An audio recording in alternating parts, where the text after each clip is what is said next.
Hi, I'm Brian, And I'm Michaela, and this is Drink the Movies. a podcast where each week we try to recreate a classic movie drink and discuss the movie that inspired it. Thanks for joining us. Now let's drink the movies. Well, hello, and welcome to episode 143 of Drink the Movies. I'm Brian here, as always, with Michaela. And Michaela, we did a lobby bar singing the praises of Roy Orbison. Roy Orbison is apparently one of the greatest musicians of all time, according to some list you were looking at. And I don't know about all that, but I do know that you wrote a pretty iconic song, which turned into a pretty iconic movie. It sure did. It sure did. That was the most Texas you've ever sounded. It sure did. It sure did. So this film, we're talking about Pretty Woman, the movie. It is 33 years old this year. It is old. Yeah. I am old. I am amazed. I mean, both of those things are true. We're not that old. We're not that old. But this film, along with Steel Magnolias, which we've also covered on Drink the Movies, put Julia Roberts on the map.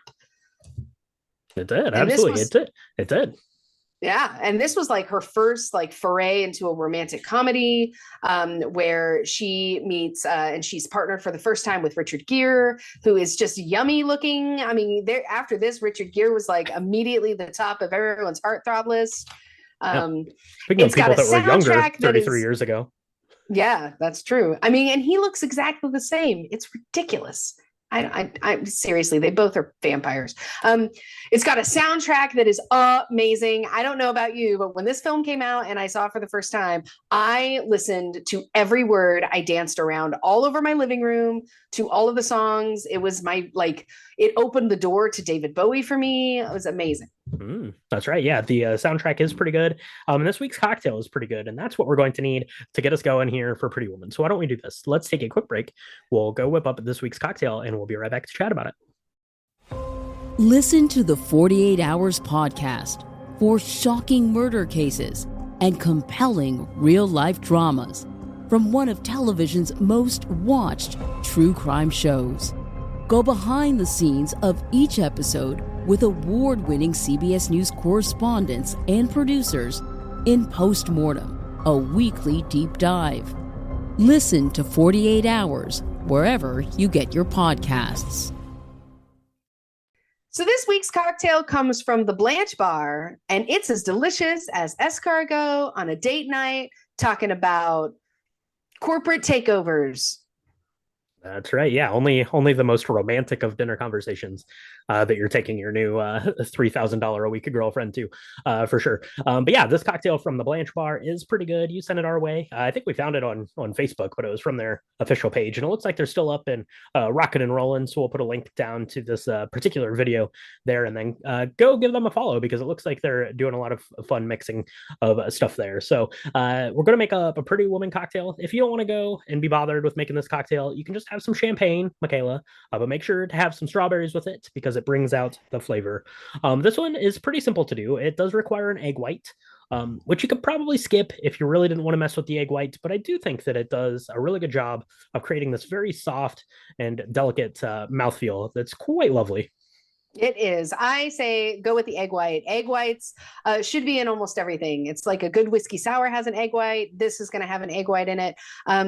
Just make sure you're going to do the double shake. What we mean by that is you're going to take the egg white. You're going to put in 3/4 of an ounce of lemon juice. You're going to put in the same amount of simple syrup and your egg white and your Chambord. Chambord's the thing that's going to give it this really beautiful pink color. I used 1.5 ounces, and I thought it was a little heavy on the Chambord. So take that with what you will, but that's what I used. And then I partnered that with 1.5 ounces of your favorite gin. Yeah, that's right. Those amounts are a little. You can play around with those a little bit. You're definitely going to need a heavy dose of the guidelines if you want to get a nice pink color, but you can definitely play around with the Chambord and the gin, to kind of tweak it to your liking. But yeah, for sure. I mean, I think the idea is to add a little bit of sweetness with the Chambord and the syrupy mouthfeel. Now, one of the things that was a little confusing when I was looking this up is they talk about the cassis. If you have creme de cassis or you have liqueur de cassis, Either one of those will work just fine in place of the Chambord. So if you don't have that, that's totally cool. But what you're going to do is you're going to do what they call a dry shake. What is a dry shake, Michaela? Let me tell you. You're going to put all of this into a cocktail shaker. Then you're going to seal it really well because the egg white is going to explode everywhere if you don't. Don't ask me how I know this. Learn from my mistakes. Then you're going to shake it. You're going to shake it for like 20 or 30 full seconds. Then you're going to be really careful when you open it. Then you're going to add the ice. Don't add the ice ahead of time because this is going to give it a super silky, really creamy texture that if you didn't do it this way, it wouldn't be the same. So you add the ice, shake it up again, just enough to get it cool, and then put it in your nicely cooled coupe glass. And then what I did, I had some really beautiful hibiscus flower petals that I put on top, give it some extra beautifulness. And then you're going to drink this and it is whoop, whoop, whoop. It's like real good. It's well done. That's right. It's as good as the Arsenio Hall impression right there. It's as good as the brown polka dot dress, which apparently is all the rage, which is not something I ever knew about Pretty Woman until I started looking things up about Pretty Woman. But there you go. This cocktail is very delicious. It's very pink and luxurious tasting. It's quite good. Like I said, you can just do champagne and some strawberries if you want when you're up in your penthouse looking out over the city. But give this cocktail a try and definitely send us in pictures because it's lovely looking. We want to see pictures of it and all that stuff. But for now, Michaela, we have this drink mixed up. It's time that we go back and talk about one of the best romantic comedies of them all, for sure. Pretty Woman. We're going to be right back. We'll talk about it. Spoiler warning for Pretty Woman. If you've not yet seen this film, you absolutely should stop everything and go watch it because it is one of the best romantic comedies of all time. And that's saying something. And if you're going to do that, you might as well stop, pick up an egg white, get some lemon juice, Chambord, gin, simple syrup, creme de cassis, whatever, and make yourself a Pretty Woman cocktail because it is also amazing. And then you should come back and we're going to talk about all the things. Like what your dream is. What's your dream? Hey, mister, what's your dream? That's right. Yeah. Hopefully your shop attendants will be more helpful than they are on Rodeo Drive, I will say for sure. But yeah, get one of those cocktails mixed up, watch this, and come back and we'll chat about it right now. So this was released in 1990, directed by Gary Marshall, and it stars Richard Gere as Edward Lewis. He's a businessman looking for a bit of a connection, potentially. I don't know. But it more importantly stars Julia Roberts as Vivian Ward, the prostitute who's going to melt Edward's icy cold heart, for sure. And speaking of Julia Roberts, nominated for an Oscar, Julia Roberts, best leading actress, good job, but she did lose, maybe rightfully so. He can't beat Kathy Bates in Misery. Good job, Kathy, and good job on the nomination, Julia Roberts. That's right.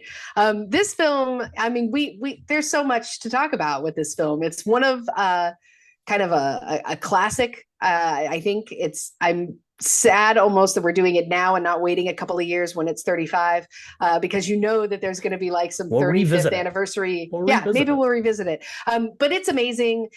There's so much to love about this. It's got a great soundtrack. It's really great. Like there's a ton of lines and people talk about scenes. We've already talked about the snail escargot scene. There's just a lot of things that this film has imparted on people, I think, that are our age, especially women who want the fairy tale. Who want Richard Gere, I think, is what it is. And escargot, slippery suckers. So let's get into this movie a little bit. So we're kind of meeting our characters straight up front here. We're meeting Richard Gere, playing Edward Lewis. He's this businessman. He is basically some I don't know, they refer to him here in this thing as a corporate raider, but basically he's like buying up businesses that are on their last leg, breaking them up into pieces and selling them off for mass profits. He's from New York, but he is out, I think, in California, in Hollywood, right, to take a look into this business. He's there in town. There's some parties. He's there hanging out with his bud, who's played by Jason Alexander. Plays a character by the name of Philip Stuckey. He's his attorney, and they're kind of going back and forth. Philip Stuckey seems pretty, pretty high on Edward Lewis, because we're going to find out that Philip's going to make a lot of money from Edward Lewis. So when when Edward's heart starts to melt thanks to Vivian's a more optimistic and happy outlook on life, that's going to rub Philip Stuckey the wrong way. But they're having a little bit of banter, and Stuckey has a pretty sweet new ride. He sure does. He has a Lotus Esprit. Sweeter than my Toyota Highlander, I will say. Good job. It is pretty cool. I mean, this opening scene is so great. First of all, it opens on these hands of a guy doing magic, short sleight of hand with like these big like coins. It's really cool. You see Edward Lewis immediately break up with his live-in girlfriend. They don't even really fight. It's very calm way for them to be like, I'm out. I'm going to move out. I mean, and he doesn't even care. He's just like, all right, see you later. But he's starting to realize, even seeing one of the girls that he used to date at this party, he's like, hey, is it true that you talk to my secretary or my admin more than you talk to me? And she's like, oh yeah, she's one of my bridesmaids at my wedding. And he's like, oh, okay, whoops. So I guess that's true. Which just kind of goes to show where Edward Lewis's mind is, right? He's definitely a work first, play later kind of person. But he's growing tired of this party. He's not really into it. He wants to leave, but his limo is in the middle of this parking lot because in Beverly Hills, parking is a hot commodity. And so the only car that he can use is Felix Stuckey's, which is this amazing looking silver Lotus Esprit. It's a standard H. It's a standard H transmission, and he doesn't know how to use it. And it's really painful for any gearheads out there to watch this because he is just going down the hill. Well, first he goes up the hill and he gets into like a dead ends in the middle of the hills, and then he has to turn around. And that's when we hear the very first dregs of the amazing soundtrack, right? I'll Get Over You. That's right. Yeah, so good. The soundtrack starts kicking in as Edward's driving this Lotus through the Hollywood Hills, grinding those gears. Hopefully that was some sound design and they weren't really grinding the gears of that very good looking automobile. I would be too nervous to drive it myself, but I digress. So he's going to make his way haphazardly, as one does, to the red light district. I don't know. Oops, I took the wrong turn. How did I end up here? We're going to meet a couple of more characters. We're going to meet Kit DeLuca, who's played by Laura San Giacomo. She's in like this bar. She is lost some money. By lost, I mean spent it on drugs, and that is going to be bad news for her roommate, Vivian Ward, played by Julia Roberts. As Julia Roberts says, hey, we needed that money to pay rent. What are you doing, you knucklehead? Now I got to go out and work. And what is work? That's being a prostitute. So they're headed out onto the street. I really like this scene because Kit and Vivian like go out and they're like looking at the stars on like the Hollywood Walk of Fame, and they're like, hey, we work from, I don't remember the stars, but like this star to the stars. So go down there, get out of the way. And about that time, Edward Lewis and this very slick car pulls up, which seems like a good payday for Kit and for Vivian. Yeah. Oh yeah. Catch this, right? She see Kit DeLuca sees the car and she's like, "That's rent money. You should go for him. You look hot tonight. Call me when you're through and take care of you." It's one of my favorite lines. I always think of my dad, which seems kind of weird, but that's our favorite thing to say from this film is "take care of you." Julia Roberts not looking amazing. She's got like she's wearing a really interesting blonde kind of Carol Channing-esque kind of wig. She's got these really, really lovely 6-inch thigh-high boots, but like she, when she's getting ready to go out, you see all the things she has to do to like look like a normal person. So she's using a black marker to like mark her boot and continue to make it black. She's got like a safety pin holding it up, and you've got this amazing Wild One song in the back as she's getting ready and doing her makeup and stuff. And so when she goes to meet Edward Lewis, she's like, "Hey, are you looking for a date?" And he's like, "I'd really just like directions out of here." And it's so great. And she doesn't miss a beat. She's like, "Sure, for $5." And he is incredulous at first. He's like, "Absolutely not. You can't make me pay you." And she's like, "I ain't lost. I can do anything I want. Like, take it or leave it." Yeah, she says $5, I think, and he's like, oh, I'm not going to pay you $5, and she's like, well, now it's 10, right? And he has no idea where he's going. He has no idea how to drive this car. So luckily for him, Vivian's going to get into the car. I really like, obviously, it sets kind of this dynamic right away, right? She gets into the car, and he says, my name is Edward. What's your name? And she says, well, what do you want it to be? And then we learned that her name is Vivian, and they're on their way. He's trying to get back to his very swanky looking hotel, the Regent Beverly Wilshire Hotel, which is not a place that Vivian has probably ever set foot in. She's a little bit fish out of water sort of thing. This is very much a fish out of water story, and we're getting right into it here at this hotel. That's right. I love when they walk in and he tells her to put on a coat. She freaks out as soon as she walks in. And really all she had to do is tighten her coat. If she didn't want people to know that she was dressing like that, she could have easily just closed up the coat, but she didn't. And it's probably by design of the director, because we need to have a couple of scenes like color me happy. There's a sofa in here for two, when they're going into the elevator and there's these really uptight, super rich looking people that are like, oh my God, what is going on? There's a girl who's dressed like a hooker. And it's like, yes, that's because that's exactly what's happening. And, the elevator attendant is eyeing her, looking up and down, and she's very much in her own space. She is like, what are you looking at? They get up to the penthouse, and then we realize that Edward Lewis, terrified of heights, probably not a good thing to get a penthouse. And he even talks about how he looked all over the city for penthouses on the first floor, but they just don't exist. That's right. Yeah, he's a man who has some fears and some insecurities, but he's also insanely wealthy. That's one of the things we're going to learn kind of about this. He grew up from not really humble beginnings, but did not have the best kind of, I guess, relationship with his father, and then that propelled him to go on and kind of achieve this level of success that he has found himself in. So Vivian is there. He basically just wants her to come up. I think he's not really looking at Vivian as a prostitute. He's looking at her more as someone that he could will keep him company for the night, right? He's very lonely. He's just had his relationships go bad. He probably feels bad maybe for Vivian, and obviously dude is loaded beyond all get out. So she goes up to the room, and they're having kind of this kind of interaction, and it's about the first 40 minutes of the movie.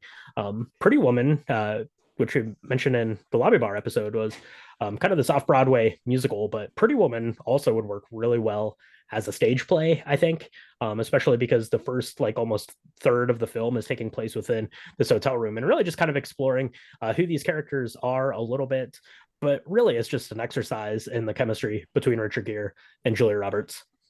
Yeah, which is palpable. Let's just say. It's not bad. It's not. There's a scene, and so she's on an hourly rate. As we talked about, her friend / roommate has gotten into some trouble. She owes a man some money.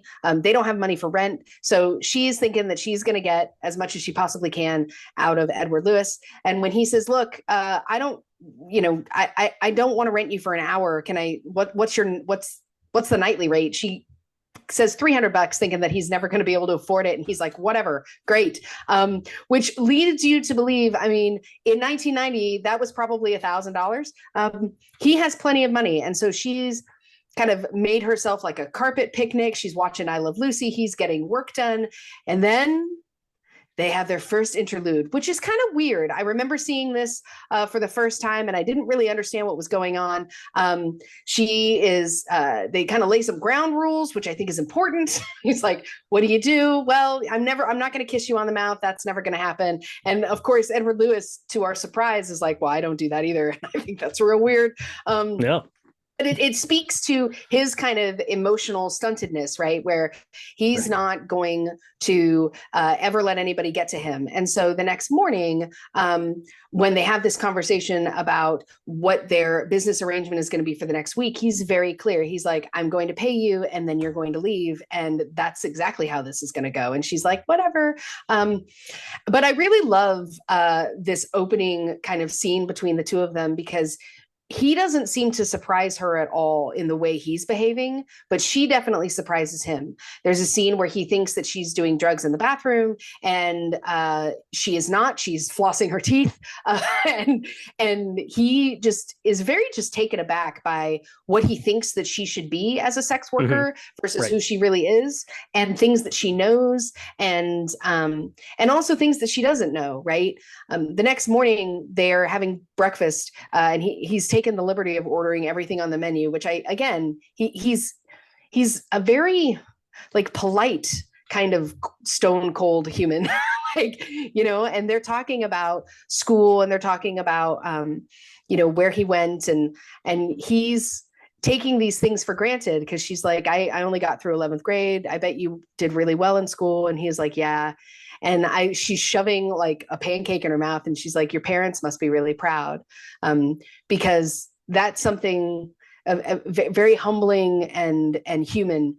And he has not really, you can see, he's not really ready to answer those questions like a normal person.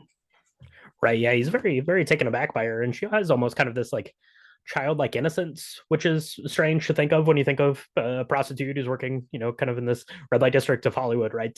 He's not, or she's not at all what he was expecting from this, woman who just kind of by happenstance ended up in his car there going back to the hotel. So that's kind of what you get kind of in this like first 40 minutes. It's really kind of just this first basic night where they do, like you said, Michaela, they negotiate kind of this thing. They agree it's going to be, he's going to pay her $3,000 for the week. I really like kind of the next morning. She's like, I would have stayed for 2. And he's like, and Richard Gere says, well, I would have paid you 4. So it's pretty funny. Then they kind of landed on this $3,000. But basically he's like, you're just going to kind of be at my beck and call for the week, right? I have to go out and entertain some clients, stuff like that. So we're going to have to like go out to dinners and stuff like that. Here's my credit card. Go and get some new clothes. You can't be dressed like you're dressed right now. You don't have any other clothes, obviously, because you just got in my car. So go out on the town, get yourself some clothes. And I really like she calls her roommate then and is like, where do I go get fancy clothes? And Kit's like, you go to Rodeo Drive. And I really like it kind of carries on this fish out of water bit, right? She goes to this shop on Rodeo Drive. They treat her like she's scum of the earth because her money's not going to spend, I guess. In some stance, I guess they don't assume that she has any money. And she runs out of there in tears, but she gets back to the hotel for definitely our hero of the story, really the real actual hero, Barney, played by Hector Elizondo, who you think is going to be a bad guy. He definitely pulls this kind of shapeshifter bit, right? Where you think he's going to like bust her. He's giving her all this sorts of guff, be like, okay, I get it, prostitute Vivian Ward. You can be here, but once this is done, you don't ever come back in here. But it turns out Barney is also going to be taken aback by Vivian's exuberance for life and kind of this childlike innocence that she has. And Barney's going to get her set up. That's right. I love that scene because she really shows a lot of vulnerability. And he's not very nice to her at all. He says, hey, this guy's richer than God, and so we're going to let you stay here, but we will tolerate you. Yeah, we will. He's your uncle. And since you have no more uncles in the city, I don't expect to ever see you again. And you need to dress more appropriately. And that's when she loses it. And she's like, look, I tried. Like, I know that I shouldn't be in this weird 2-piece monokini thing. I tried and they wouldn't help me and I don't know what to do. And she's got all this money that when Edward gives it to her, it's like all beautiful and like pristine. And when she gives it, it's like a pile of cash. And she's like, I don't know what you are going to do with this, but I have all this money and I'm just I have to buy a dress for dinner. And so he makes a call and talks to Bridget in women's clothing and sets her up with, let's be clear, probably the second most beautiful dress I've ever seen. Certainly the second most beautiful dress in this entire movie.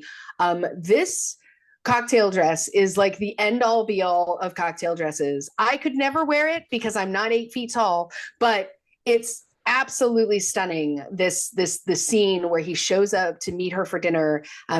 He's supposed to go schmooze with this guy's company that he's trying to take over, and he meets her. He's supposed to meet her at the bar, and this shot is just amazing because you see him in the foreground and she's in the background, but you don't know it's her.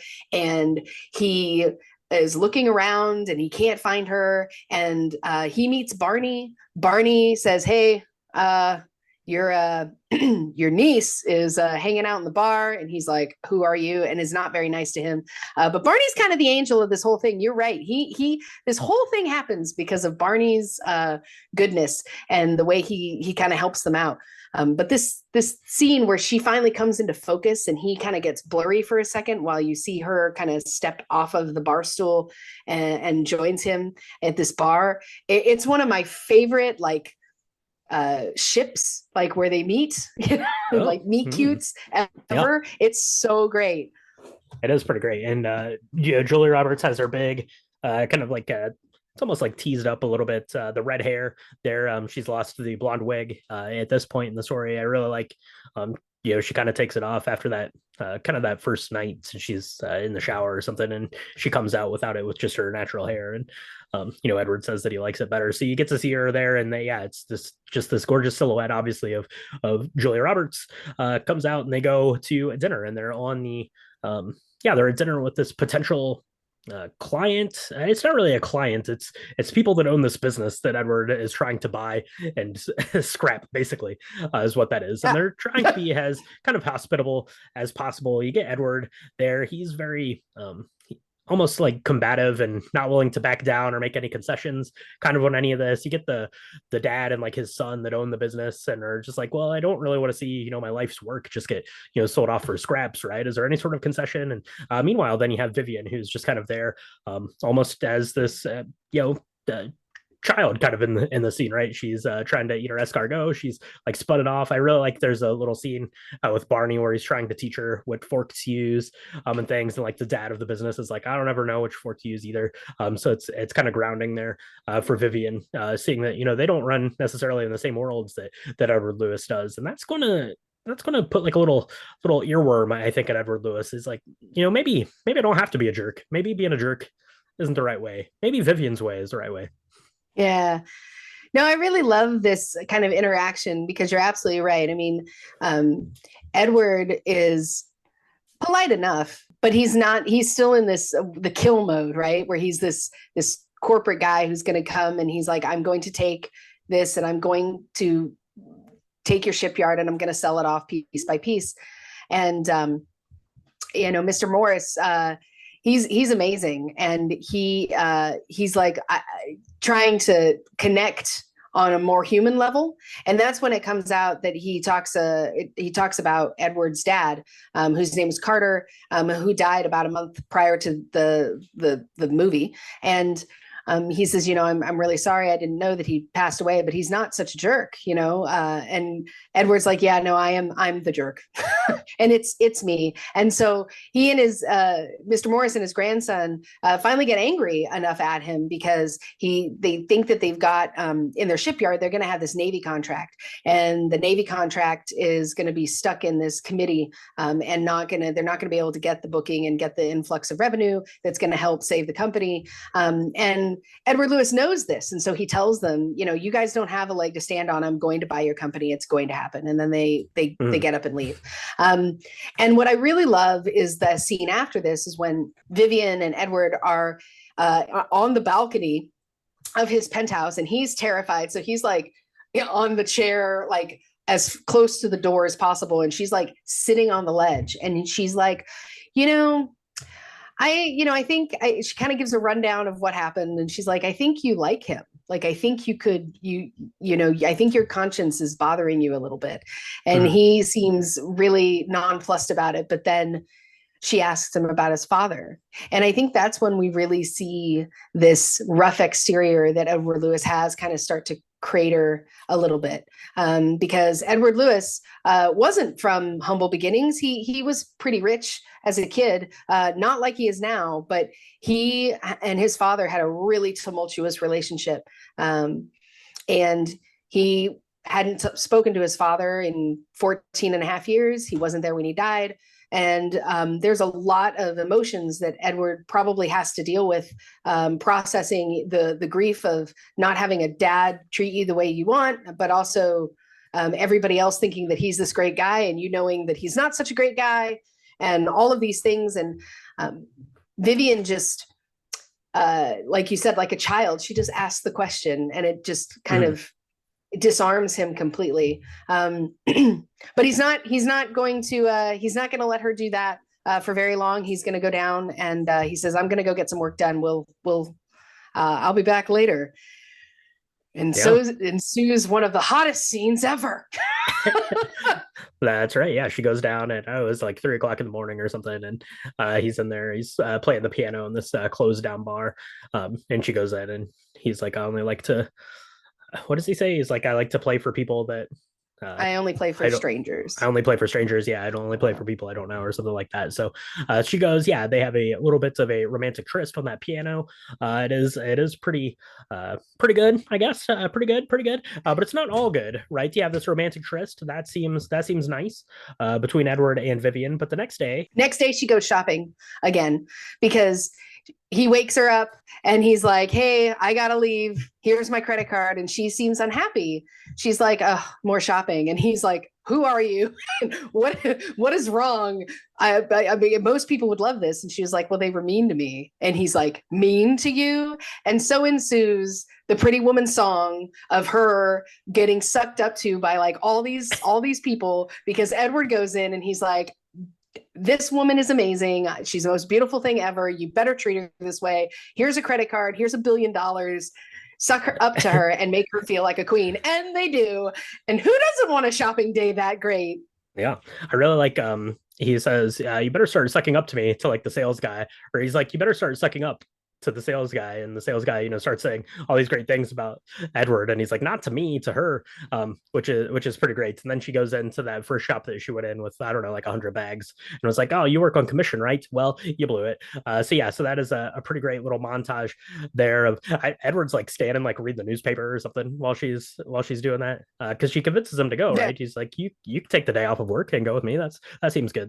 But yeah, she gets decked out head to toe. She's got 100 new outfits to wear, and including in those outfits to wear is that polka dot dress, which she's going to put on and go to the polo grounds. I've never been to see polo myself. It looks like it's probably, I don't know, something that people do. I don't know, not that into polo, but Vivian seems to be okay with it. It seems pretty fun.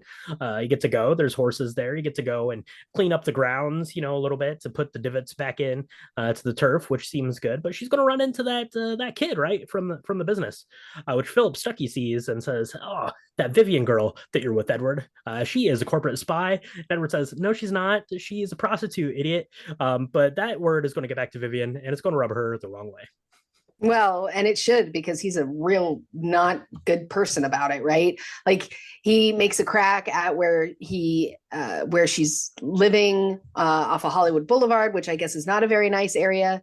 And he's like, hey, when Edward's gone, maybe we can hang out. And it's super gross and just nasty vibes, and treats her the way that she's probably been treated before. And that was one of the things I think, from a broader perspective, this film and the dynamic between Edward and Vivian really kind of show, because he gives her a lot of respect in some areas, and then in others, he doesn't have any considerations for her feelings at all. And it's probably because of his prejudices against her as a sex worker, right? And, this film was originally not going to be a romantic comedy at all. It was going to be this kind of seedy underworld of what love looks like for sex workers, and how harsh of a life that could be, right? So I'm glad they kept some of this in, because it does feel uncomfortable and icky to watch, especially 33 years later. You don't like Stuckey at all at the end of this. And Vivian's not going to take this. She's like, look, I'm not a toy. I am a human. You can't just pass me around. You're not my pimp. I'm leaving. This is not okay. I'm really mad at you. And it's one of the best apologies that I've ever seen in a movie, because Edward meets her at the elevator and he says, I was not prepared to talk about us. I was angry, and because I saw you talking to that guy. And she looks at him and she says, we were just talking. And he has to admit, he's like, I was jealous. I didn't like it. That was really wrong. I will never do it again. And I love the way she's so simple about it. She just says, you hurt me. Do not do it again. And then they go back inside, and It's really amazing because they're even when they fight, they have this amazing chemistry. I mean, it's no wonder that, when this movie came out, all the tabloids were all over whether or not they were an actual couple, because it was so palpable and visceral. Yeah, for sure. And if your words aren't good enough for an apology to say you're sorry, maybe a private jet to San Francisco to go see the opera. Maybe that's the key to saying you're sorry, and that's where they go. They're on their way up to the opera. Again, Vivian is like, "What is the opera? What is this?" She can't figure out how to use her little binocular things that they give you there, which is pretty good. They're also, it's again, he's up in the balcony, and she's like, "I thought you didn't like heights," and he's like, "Well, these are the best seats, right? Edward only wants the best, regardless of whether it's good for him or not," which is kind of a recurring theme throughout the film. But he teaches her, he shows her how to use the binoculars, she watches it, and I really like kind of this exchange, and it's kind of like this like hidden message of like love at first sight and true love. And he's like, "I love watching people see their first ever opera, because it's in that moment, either you love opera and then you love it for life. If you don't love opera, you can maybe come around and teach yourself to love it, but if you love it at first sight, then you'll love it forever." And I really like kind of that sentiment, and obviously that's going to cement that apology, right? They get back on the jet, they fly back to the hotel, and that no kissing rule that was established gets quickly broken. Vivian can't help herself. That's right. I mean, he does look real cute when he's like laying in bed. He's asleep. And there's this whole thing. Edward doesn't eat. He doesn't drink. He doesn't sleep. All he does is work, and occasionally plays this amazing piano. But she does kiss him, and they end up really having a much more consummate kind of love scene here. It's much more kind of beautiful and like all the things that you would think of in like a romantic comedy, right? And then at the end, they're holding each other, and she kind of thinks he's asleep, and she says she loves him, and then he was not asleep, and so he doesn't say anything back. And then the next morning's kind of weird because they're having breakfast and it's their last day together. And Edward thinks that, hey, this could continue. I like you. I want to see you again. I'll set you up with an apartment. I'll set you up with plenty of money. Like, it'll be great. And she's like, yeah, no, thanks. Yeah. And he's like, what do you mean? And to be honest, a lot of women are like, what do you mean? This is amazing. This is great. He won't leave. I mean, he's going to leave you alone. He's only going to show up every now and then. It'll be fine. Yeah. He's going to give you all the money in the world, but that's not good enough for Vivian, you know? Yeah. This part was kind of interesting to me in the way that I felt about it, because obviously we just had the scene kind of just prior to this where he basically objectified her in that way and treated her like an object. And he said that they're sorry. They had, kind of this romantic interlude where they kiss and things, but then he's doing the same exact thing that he did kind of in that first instance. So I was like, there wasn't like any like level of learning from that.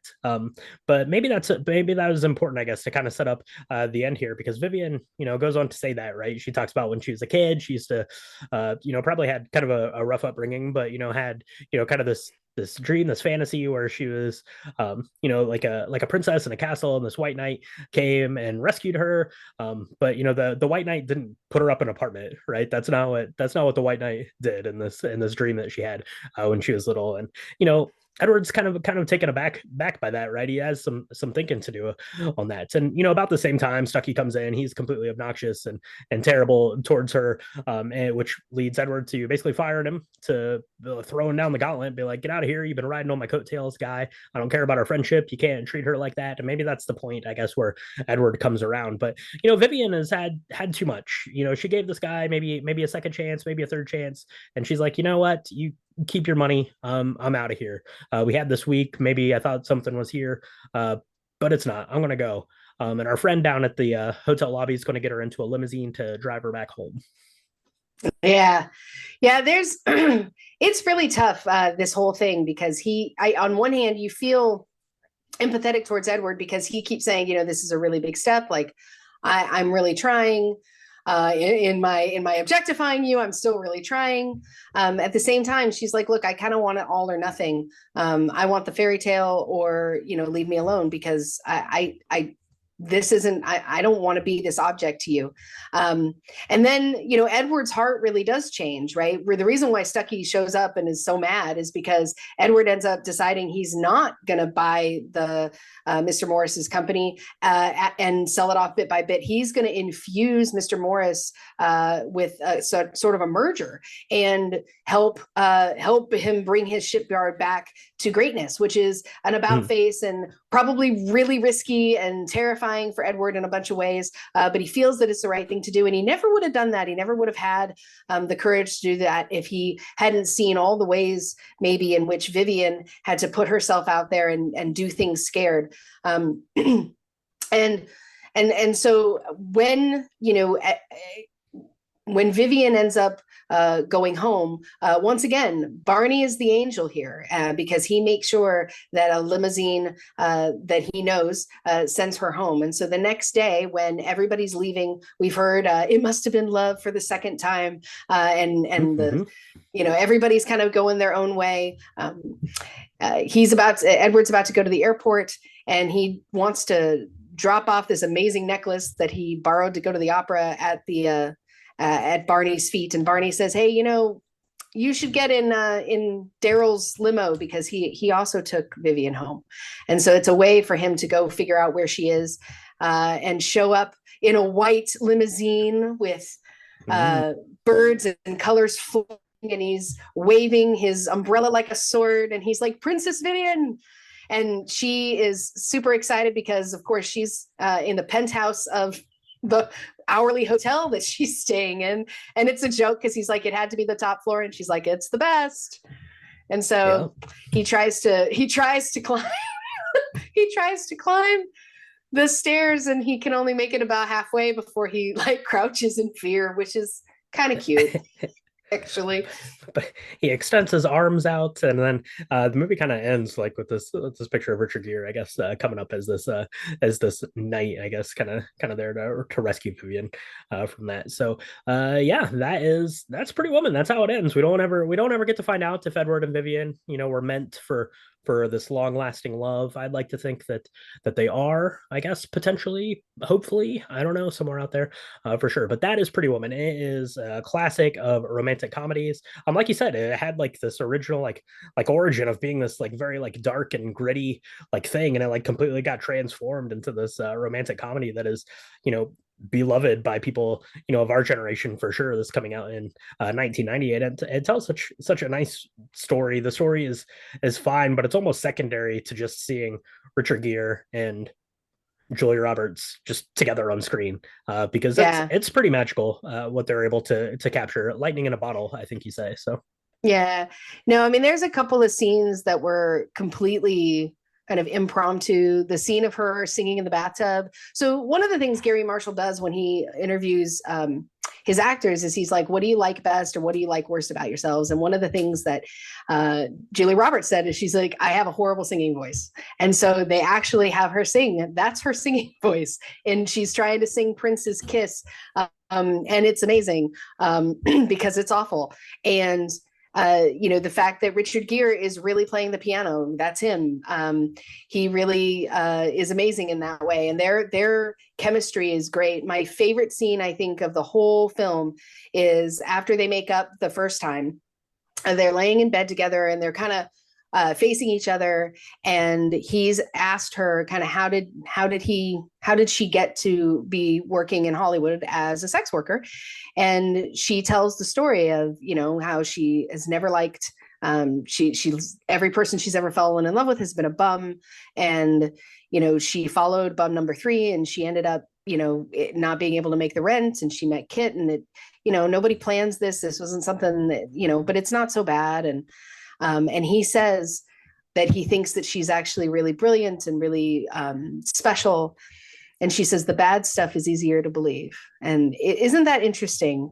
Because it's so true. And this film is not, it's not an earth-shattering film, but it definitely has some these moments of beautiful perfection in them, and that's one of them. And I think that's the reason why it's still so beloved after all these years. That's right, absolutely. So that is Pretty Woman. It's a really good one. Go check it out if you've never had a chance to watch it, or if it's been a long time since you watched it. I probably haven't seen it since close-ish to 1990, so it was really fun to go back and revisit it. And definitely, if you're going to go back and revisit it, make sure you make yourself up a Pretty Woman cocktail because that was delicious and lovely, and all those things. So make sure you do that, and you can send us in pictures. You can send us in episode feedback. You know what you think about Pretty Woman, what you think Julia Roberts' best film is. Let us know anything. You can do that on our social medias. It's at Drink the Movies on Instagram and Threads, and on Facebook.com/Drink the Movies. You can go to www.drinkthemovies.com to find episode recaps, the cocktail recipes, pictures, all that stuff. You can do that there on our website, and you can also find our Patreon. It's patreon.com/drink the movies. We have bonus content there, cocktail hangouts, extra episodes, all that stuff. And it's a really great way to support the podcast. We definitely appreciate all of our patrons out there in Patreon land. Michaela, if our listeners out there want to make sure that they are subscribed to the podcast, that way they're catching up on our 2 drops a week, Lobby Bar, and our full blown episodes, where can they do that? You can find us on Apple Podcasts, Spotify, Good Pods, anywhere where Spotify podcasts are supported and distributed. Whatever you're listening to right now, I'm sure there's a subscribe button. We would love it if you'd press that. We do 2 drops a week. We talk about all things movies, music, cocktails, especially cocktails. And we're so excited to get more Drink the Music, Drink the Movies out there. Yeah, absolutely. So, that was Pretty in Pink. It was a fun one to revisit, and we're going back to revisit another one next week. That's going to be fun to revisit. The Secret of Nim. We're going back to our childhood again in that animated tale. That one's going to be really fun, and we have a really good cocktail worked out for that one as well. So make sure you tune in, subscribe, and catch that one. And you can find us next time on Drink the Movies. the Movies. His bathroom is bigger than the blue banana.